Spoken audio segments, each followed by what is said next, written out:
Бүгінгі видеода ECP кілтті онлайн қашықтықтан алып үйрететін боламын. Алдымен менің видеома лайк басып, каналға тіркеліп кетіңіз. Дәл осындай QR-кодты сканерлейтін программа қажет, және өзіміздің WhatsApp-ымыз компьютерге осылай жалғанып тұру керек. WhatsApp вебпен. Және мен деген өзіңізге жазалатындай қылып, номеріңізді шығарып қою керексіз. Одан кейін egov.kz сайтына кіреміз.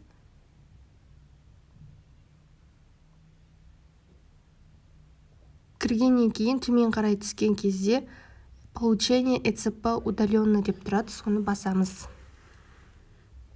Получение ECP удаленно деп біріншісін басамыз. Облачно дегенді бас жібермейміз. Заказать услугу онлайн. Бұл жерде физическое лицо дейміз, және иін номерімізді жазамыз.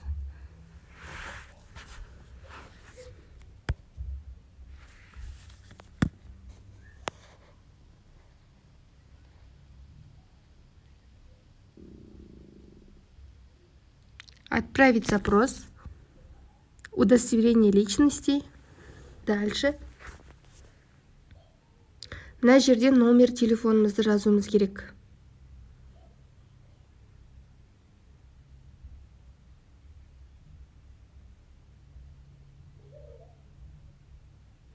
Және получить код дегенді басамыз.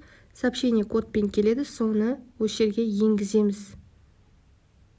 Енгізгеннен кейін бізге QR-кодты шығарып береді, бірақ біз ол үшін камерамыз сөндіріп қоймыз керек. Сол кезде ғана QR-код шығады, бұлай уақытта камера қосылып кетеді.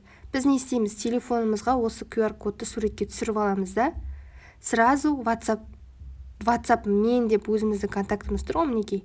Содан скачать етіп аламыз, мінекей мен құсатып суретке түсіріп WhatsApp-қа жіберіп жатырық. Оны скачать етіп алдық. Және манағы ашық қойған программамыз бар.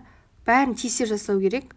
Осы жерге загрузить изображение деп қоямыз. Сол кезде QR-кодты сканерлейді.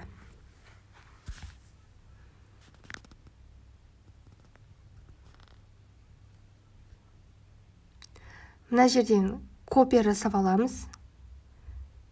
Және ссылканың копиясын жасап алып, клиентімізге вставить етіп жібереміз. Сосын видео проверкаден өту керек. Ол клиентке де айтып қою керексіз. Тестер жасалынады барлығы деп. Иін айтады, телефон номер айтады ол кісі. Кодты да тез айту керек, және на видео проверкаден де тез өту керек. Жазып жібереміз, тез өтіңіз деп. Тез болмаса, кей жағдайда алынбай қалады. Қайтадан жасау керек болады осының процестің барлығын. Бұл кілттің де жарамдылық мерзімі 1 жыл. Клиент өтіп жатыр. Манағы бетке барамыз, осылай тұрады. QR-кодпен өткенде бәрі жақсы болған кезде осылай шығады. Разрешить деп бетінде басамыз. Осылай шықты. Мына жерде птичканы қоямыз мына жерде. Келісім береміз, то есть подтвердить етеміз, және қай жерге сақтау керектігін табамыз. Выбрать хранилище деп тұр. Сол кнопканы басамыз, көк болып тұрған. Өзіміз алдын ала дайындап қойған папканы белгілейміз мына жерде. Және де достар, менің видеома лайк басып, YouTube каналыма тіркеліп, және колокольчикті басып қойыңыздар. Түрлі осындай пайдалы ақпараттарды сіздерге беріп отыратын боламын. Барлығы да тегін. Загрузить сертификаты дегенді басамыз.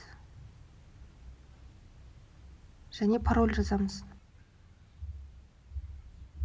Мына жерге уже паролін жазып жатырмыз. Парольді 2 рет қайталап жазамыз. Ешқашан ұмытпайтын пароль болу керек. Және сохранить дегенді басамыз. Болды, бізде кілт дайын, сақталды. Сақтап қойған жерден көрсетіп жатыр. Мінекей ең астында тұр, сәттілік.